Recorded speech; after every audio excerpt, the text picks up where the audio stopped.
petite vidéo en réaction à une vidéo postée sur YouTube que vous avez certainement vu passer. Une vidéo qui n'est pas d'un youtubeur comme tous les autres. C'est pour ça que je crois qu'on peut se permettre de répondre. Du fait que c'est Mélenchon, celui qui se présente être solution pour la caste populaire, qui nous fait une vidéo pour nous présenter, dans le contexte actuel, les faits selon lui qu'ont fait la première jusqu'à la Troisième République. Je ne parle pas de la deuxième, il n'en a pas parlé, donc dans la présentation qu'il nous en a fait, je ne vais pas dire qu'il nous a fait la Deuxième République. Il nous a parlé rapidement, il a cité la date de 48 et point barre. Mais bon, donc il a commencé par la Révolution de 1789, normal, et de la création de la Première République, votée par l'Assemblée en septembre 92, nous dit-il. Et bon, après les dates, c'est pas le souci. Ce qui est plus gênant, c'est que il profite d'essayer de nous faire le coup du mois de septembre, de ces fameuses républiques, de la première et troisième république instituée en septembre. Ouais, moi je veux bien qu'il soit représentant du peuple. Je peux comprendre qu'il soit franc-maçon, et que dans ce sens-là, à l'étage de la franc-maçonnerie, dans la pyramide, la réalité c'est que beaucoup sont comme le peuple manipulés à un autre échelon que le nôtre, peut-être eux-mêmes inconscients d'être utilisés, d'être manipulés, mais ça change rien dans le fait qu'il est franc-maçon. Et quand on regarde la hiérarchie de la franc-maçonnerie, c'est exactement comme tout le reste. Et beaucoup de francs-maçons sont certainement inconscients ou volontairement aveugles sur le fait qu'ils sont manipulés. Après, c'est la seule excuse que je pourrais peut-être pouvoir essayer de lui accorder, mais si réellement il se veut être un représentant du peuple, à qui le peuple pourrait donner le pouvoir, faut qu'il arrête de déconner quand il nous donne la version des créations de la République. D'accord, il est d'accord pour... il nous dit bien que le sang a été versé, que le sang du peuple a été versé pour l'instauration des républiques, mais les conditions qu'il nous donne et les faits tels qu'il nous est décrit pour la Révolution sont les faits du point de vue, l'interprétation qui nous en est donnée du point de vue des élites qui ont pris le pouvoir. Donc la réalité de la Révolution, la réalité du pouvoir royal à ce moment-là, il omet beaucoup trop de choses pour paraître être quelqu'un d'honnête, et qui fait de l'éducation populaire. À un moment donné, faut que le peuple sache, connaisse la version du point de vue populaire de ce qui s'est passé dans ces dates qui nous sont présentées comme importantes. Car on est manipulé par ces soi-disant grands événements qui seraient de la volonté de la représentation populaire, et la réalité est tout autre. La Révolution en 89, ce qu'on voit, c'est que c'est pas arrivé comme ça du jour au lendemain. C'est pas le peuple qui a décidé de faire la révolution, de renverser le roi comme ça, sans raison. La réalité, c'est que le peuple déjà était manipulé par des gens qui voulaient prendre le pouvoir et qui depuis déjà avant Louis XVI, déjà sous Louis XV, manipulaient le pouvoir de de leurs richesses afin de prendre petit à petit certaines familles le contrôle des richesses. Commencer à accumuler suffisamment de richesses pour être en pouvoir d'argent, de monnayer du pouvoir au roi, de pouvoir choisir les conseillers du roi, qui allaient influencer la politique du royaume, et petit à petit, les lois ont été modifiées jusqu'à ce qu'ils puissent accaparer les richesses vitales, les moyens de subsistance du peuple, que les marchands puissent mettre la main dessus, donc de là se créer encore plus de richesses, qui allaient leur donner par la suite encore plus de pouvoir, devenir des familles, même sans être de la noblesse aristocrate, avoir suffisamment de pouvoir se marier justement avec des familles nobles mais sans argent, afin d'obtenir des positions dont, dont eux en tant que peuple, en tant que peuple, n'auraient pas pu accéder, malgré les richesses qu'ils possédaient, malgré qu'ils pouvaient faire des crédits au roi pour financer les guerres qu'eux-mêmes, sur toute l'Europe, fomentaient pour justement que le roi n'ait pas d'autre possibilité que de demander du pognon à ceux qu'on avait. Et, et donc petit à petit, mariés avec donc des familles nobles sans argent, on est arrivé à affamer le peuple et le pousser à la colère, excéder, comme aujourd'hui les Gilets jaunes qui sont poussés à la colère, mais qui sont poussés à aller en manifestation. Je peux parler des Gilets jaunes, il les a pris en exemple en comparant la Révolution française à, au mouvement des Gilets jaunes. Mais là, peut-être que le point commun est aussi la manipulation du peuple, qui lui est légitime pour bien sûr porter sa colère. On peut pas reprocher qu'il gueule parce qu'il crève de faim, mais à un moment donné, il faut arrêter de voir les effets et comprendre les causes. Et les causes de la révolution sont sont pas on peut pas séparer les raisons politiques des raisons et des moyens économiques. Et dans la révolution donc, de 1789, le peuple excédé était facilement armé par ceux qui voulaient la chute du pouvoir royal afin de pouvoir obtenir les leviers de commande.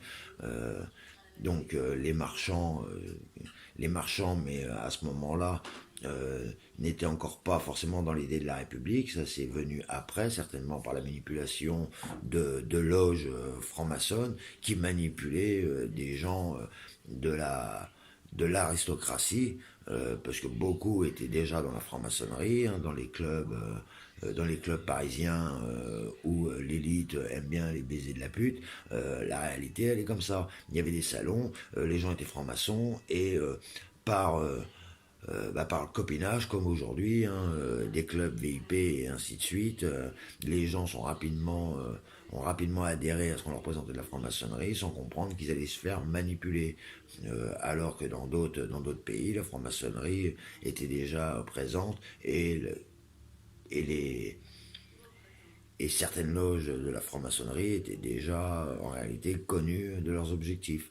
Donc, enfin bref, donc faut voir que l'aristocratie, du coup, qui voulait prendre les leviers de pouvoir pour pouvoir décider de toutes les lois à la place du roi et augmenter leurs privilèges, en réalité, pouvoir instaurer l'inspiration qui était des Lumières depuis Voltaire, dans le sens où, comme disait Guillemin, mais en citant Voltaire, qu'un peuple, une nation bien organisée, c'est un peuple où le petit nombre fait travailler le grand nombre, est nourri par lui et se laisse gouverner. Donc voilà, tout est dit dans la logique de Voltaire, que tout pour les riches, rien pour les pauvres. Et ceux, du coup, qu'on affamé le peuple pour le pousser à la révolution et pousser le roi à leur accorder des pouvoirs, étaient des familles d'aristocrates divisées rapidement après par la suite en deux camps, mais le mouvement de 89, les aristocrates ont pris le pouvoir en armant le peuple qu'ils ont eux-mêmes affamé. Euh, et, et derrière, ce que ne dit pas Mélenchon non plus, ce qui serait intéressant de voir, donc les aristocrates, tout ça qui avait pris le pouvoir en 91, enfin il y a eu, il y a eu de la répression. Parce qu'après, une fois qu'ils ont eu armé le peuple, il a bien fallu qu'ils le désarment. Il y a peut-être ça aussi à voir dans les mouvements qu'on donnait 92, euh, dirigés par Robespierre. La, le peuple qui a été armé pour prendre la Bastille, le peuple parisien qui a été armé pour prendre la Bastille et, euh, et de la force renversée, du coup, obliger le roi euh, à, à céder de son pouvoir, à signer une constitution qui allait limiter ses pouvoirs, eh ben, il fallait qu'il ait suffisamment peur. Donc c'est à la suite d'avoir viré son conseiller, qui était en réalité un des agents de la Révolution, qui est un coup d'État, c'est comme ça qu'il faut le voir, un des agents donc de la Révolution, qui était conseiller du roi. Le roi l'a viré. Le roi l'a viré. Et derrière, c'est l'événement qui a déclenché la mise, la mise du plan en action des révolutionnaires, donc de la bourgeoisie révolutionnaire, les aristocrates révolutionnaires, qui se sont dit bon bah maintenant c'est bon, ça suffit, le peuple il a s'est remonté, Necker s'est fait virer, on va obliger le roi à le reprendre, à signer la constitution. Ils ont ramé le peuple du coup en prenant la Bastille, on fait peur au roi. Le roi a signé la constitution que l'aristocratie lui demandait de signer. Euh, et à ce moment-là, il n'y avait pas d'histoire d'installer une république. À ce moment-là, c'était un genre de gouvernement à l'anglaise, une monarchie parlementaire en fait, où le roi avait un droit de veto, où, la décision des lois devait être discutée par l'Assemblée, qui pouvait donc proposer ses lois. Il n'y avait pas encore histoire d'écrire une constitution telle qu'on le voit après euh, les constitutions dites républicaines. Euh, là on prenait une constitution, mais on passait pas en république. Donc, ça a continué comme ça, 89-90, mais le royaume qui s'était endetté fortement d'avoir financé tant de guerres sur l'emprunt, les aristocrates qui avaient fait les emprunts, d'avoir fait une constitution ou pas, il n'était pas question qu'ils lâchent eux l'affaire des dettes qu'avait le royaume, que le royaume leur devait. Donc, le royaume en banqueroute, de, le royaume ne pouvant plus rembourser tous les crédits faits pour financer la révolution américaine et ainsi de suite, des crédits à intérêt. Euh, le, les aristocrates au pouvoir ont eu l'idée, pour remonter le niveau pour remonter, pour remplir le coffre, d'aller et payer, et pouvoir se payer les emprunts qu'ils avaient fait au royaume, d'aller faire des guerres de razzia chez les voisins européens. Et c'est de là que la France a décidé d'attaquer la Prusse. Sauf que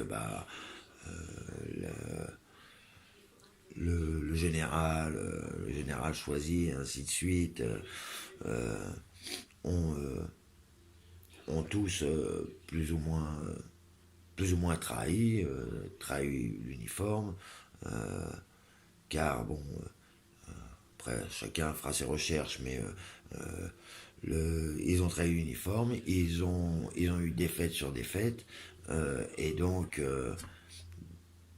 le roi qui lui comptait réellement, oui, sur sa famille, parce que la famille, les rois d'Autriche et ainsi de suite, c'était sa famille de par sa femme qui était autrichienne. Euh, donc oui, il comptait bien sur le pouvoir des armées de sa famille pour pouvoir, pour pouvoir remonter sur son trône et lâcher l'affaire avec la Constitution. Donc il y a eu l'histoire de la fuite, tout ça, du courrier qui n'a jamais été écrit par le roi, comme le dit Mélenchon, mais par la reine. Aujourd'hui, les historiens le savent. Euh, et donc le roi capturé, euh, le ramené donc au, ramené aux Tuileries. Euh, les, les enfants, enfin, oui, c'est les enfants, enfin les héritiers, les princes royaux qui eux avaient fui la capitale depuis le début du merdier, euh, c'est eux après qui ont demandé à un de leurs proches d'écrire un courrier, le courrier de Brunswick, une menace du général en charge des armées austro-prussiennes de, enfin, il a copié, il a pris, voilà, oui. Donc, un conseiller des princes a écrit un courrier au nom du général prussien menaçant les Parisiens qui s'y touchaient un cheveu du roi, qu'ils allaient raser la capitale. Tout ça était dans l'idée, justement, euh, de pouvoir faire peur à la République et peut-être aussi manipuler la suite des événements.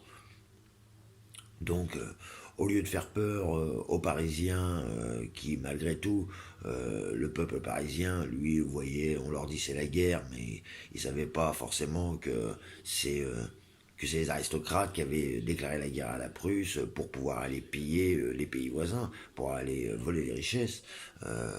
Le peuple, lui, se sentant attaqué, sachant que c'est lui qui va manger, que c'est pas les aristocrates, bien sûr qu'il a mal pris l'agression, pour lui, l'agression prussienne. Une sorte de sentiment patriotique, c'est normal, mais surtout l'idée de protéger sa famille, de protéger sa gueule pour une guerre dans laquelle eux, ils n'ont rien demandé, et puis qu'ils vont se retrouver sous le feu ennemi. Mais la réalité, du coup, le peuple, le courrier de Brunswick, fait par le conseiller des princes, n'a pas eu l'effet escompté, et au contraire, la population s'est soulevée. Comprenant que les généraux qui avaient perdu les batailles, ils se sont demandé c'est quoi de ces traîtres, du coup la colère est montée. Et en 92, une insurrection populaire, euh, suite au courrier et ainsi de suite de la reine, le on a là Robespierre qui profite de la situation, voyant que le peuple se soulève, euh, pour, pour demander avec Marat que le roi soit destitué. Et le roi, une fois destitué, d'office, sont rentrés en République. Et c'est comme ça qu'en 92, la République est arrivée suite à un soulèvement populaire dirigé par Robespierre, en utilisant la colère du peuple d'une guerre qui a été déclarée par les aristocrates dans une idée d'intérêt et d'aller voler les richesses des voisins, et en même temps comprenant très bien, certainement plus haut dans les loges, que le roi prendrait du coup l'occasion de reprendre son trône. Donc que la réalité soit une manipulation pour baiser le roi et forcer le roi à abdiquer, un plan fomenté par les loges franc-maçonnes desquelles était Robespierre, même si Robespierre était un franc-maçon déiste, comme on nous le dit, qui croyait donc en l'être suprême, a certainement été dans une manipulation pour, une fois avoir fait la révolution de 89 avec les aristocrates, permettre justement de faire déchoir le roi et d'instaurer d'office une république. Et il a été aidé par les abominations que se sont permis de faire les mecs au pouvoir, jusque-là les majoritaires dans la chambre de la Chambre nationale. Euh, donc le pouvoir en 92 il était dans les mains des mêmes enculés qu'aujourd'hui qui se permettent la pédocriminalité, qui se permettent d'aller piller les régions françaises, d'aller massacrer les populations qui veulent pas se soumettre à leur autorité, qui voulaient pas renier la foi catholique. Il y a eu une persécution des croyants à ce moment-là. Jusqu'à ce qu'en 92, que le peuple se soulève. Mais du coup, le mal était fait dans l'idée des Bretons, des Vendéens et ainsi de suite, une révolution toutes les 2 piges, et qu'ils n'y comprenaient rien, ils ne se sentaient plus concernés du tout. Donc d'associer les Bretons après dans la guerre, justement, sur le front de la bataille de Valmy, c'est un peu fort de café, parce que les Bretons étaient refusaient d'aller se battre contre un ennemi. Eux disaient, quand les Prussiens seront en Bretagne, on verra. Quand ils arriveront en Vendée, on verra. Hein, pour l'instant, on cultive nos terres. Donc, parenthèse, d'avoir mis les Bretons dans la bataille de Valmy, qui est en réalité une escroquerie pareille, arrangée par Danton. Quand les Prussiens sont arrivés près de la capitale, la vérité, c'est que Danton, qui travaillait en sous-main pour le roi, qui était payé par le roi pour faire échouer la révolution de Robespierre, le, dans la bataille de Valmy n'a été qu'une comédie. Il s'était déjà arrangé avec Brunswick, justement, le général des armées de la Prusse. Donc la bataille était courue d'avance. Il y a de grandes chances en plus que les Prussiens, vu le temps et ainsi de suite, nous dit-on, qu'ils étaient déjà, eux, malades, atteints de dysenterie, ils avaient la chiasse. Ils avaient la chiasse, les mecs. Donc ils ont échangé des coups de canon de loin, tout ça, machin. Les autres ont fait genre de reculer et terminé.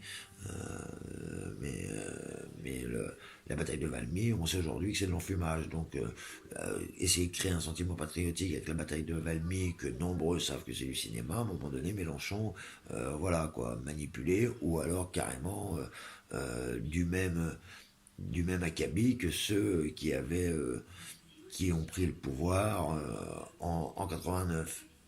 Donc, à un moment donné, arrêtons la connerie. Ce qui serait peut-être intéressant, c'est de lire quelques citations, parce qu'il y aurait des citations qu'on pourrait lire de ce qui se passait. Et puis, 2-3 trucs, si j'ai autre chose que je peux vous dire.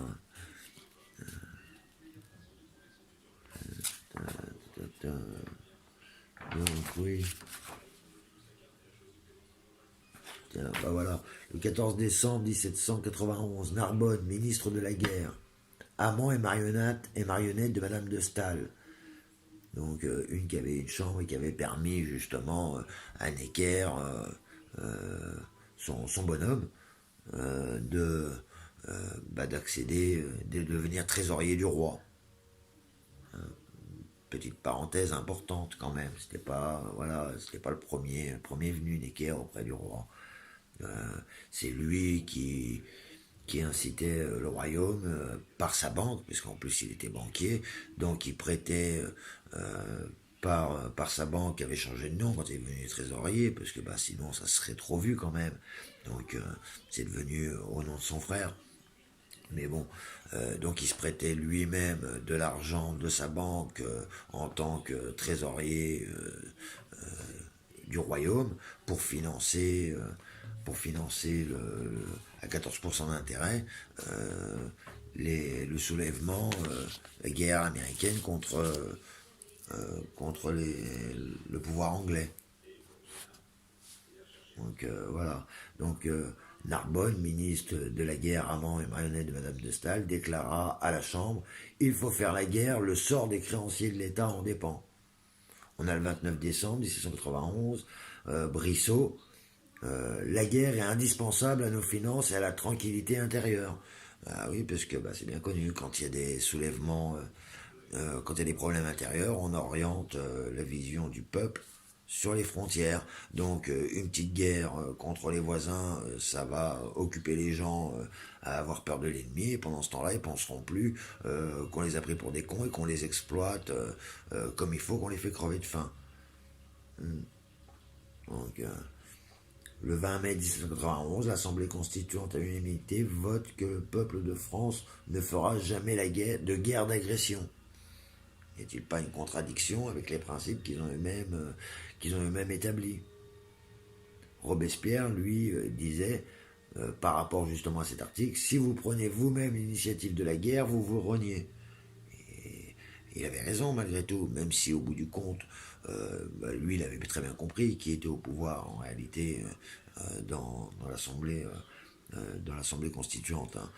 Euh, et, euh, et d'une certaine manière, il avait raison de vouloir faire tomber cette chambre pour pouvoir avoir une république derrière. Sur le principe, en vérité, il a pas forcément tort. Hein. Non, non, il était plus de notre côté que n'importe lequel d'entre tous, en vérité. Certainement pour ça qu'il n'était pas franc-maçon comme les autres. Parce qu'il y a les francs-maçons athées et les francs-maçons déistes à l'époque. Deux clans qui s'opposent au sein des loges. Ça a de l'importance, mais pour ça, bon, c'est pas ce qu'on nous dit aujourd'hui sur les francs-maçons qui vont nous aiguiller sur la réalité des loges franc-maçonniques, qui sont le résultat de deux écoles, deux confréries différentes. Et aujourd'hui, bah, il y en a une qui a pris le pouvoir sur l'autre, clairement. Donc en 1789, pour conjurer la banqueroute, les biens de l'Église, totalisant 3,5 milliards, sont confisqués sur la proposition de l'idée de l'évêque Talleyrand. Les assignats sont créés à hauteur de 2 milliards de francs et sont donc garantis par les biens confisqués de l'Église, biens nationalisés. Donc oui, entre autres que de la guerre, d'avoir saisi tout le patrimoine de l'Église sur lequel qui a pu être mis en garantie pour créer la première monnaie papier, les assignats. Mais hier comme aujourd'hui, ils ont imprimé plus de billets qui avaient de valeur réelle et le papier a perdu vite de sa valeur. Et ce qui les a poussés derrière à devoir à trouver l'idée d'aller faire la guerre aux voisins pour piquer les richesses, tout simplement. Hein, parce qu'en réalité, sur les assignats, il y avait beaucoup se sont enrichis sur ce qu'on appelle l'agiotage. Donc,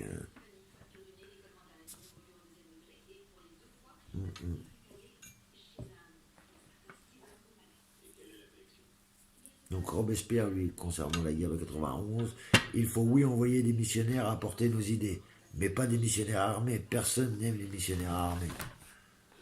Avec quoi voulez-vous faire l'armée? Il n'y a plus de cadres, ils se sont tous immigrés.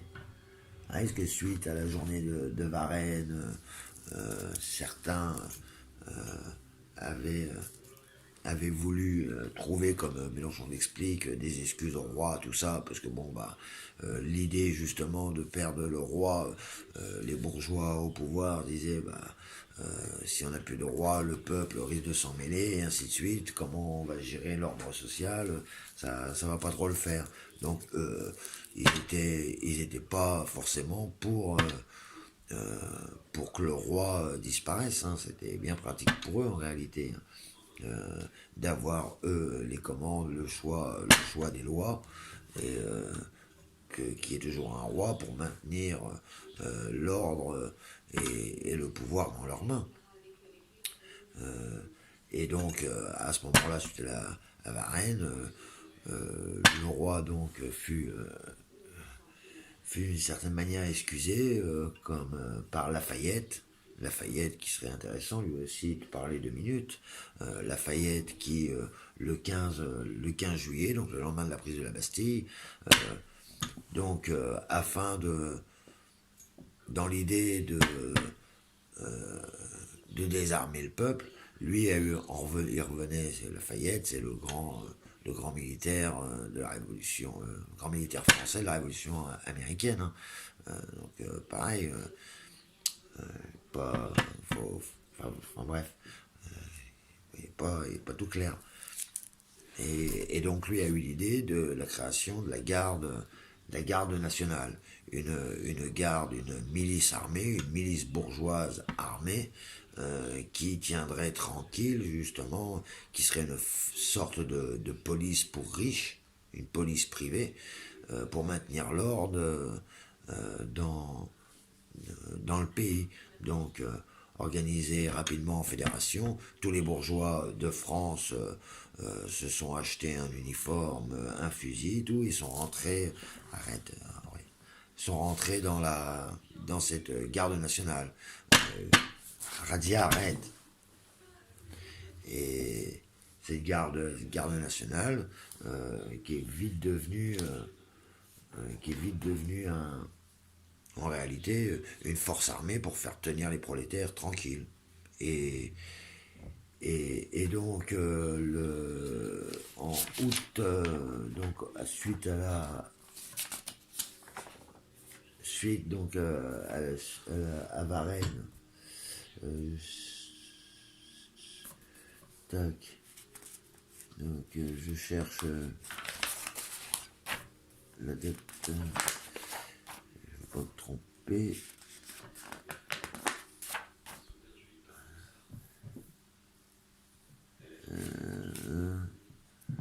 Donc le 20 avril 1792, les Girondins commandent au roi de déclarer la guerre à l'Autriche.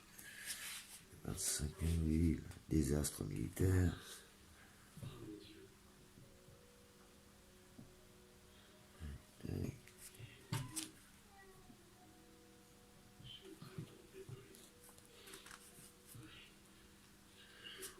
Ailleurs, pour vous résumer les faits de la guerre.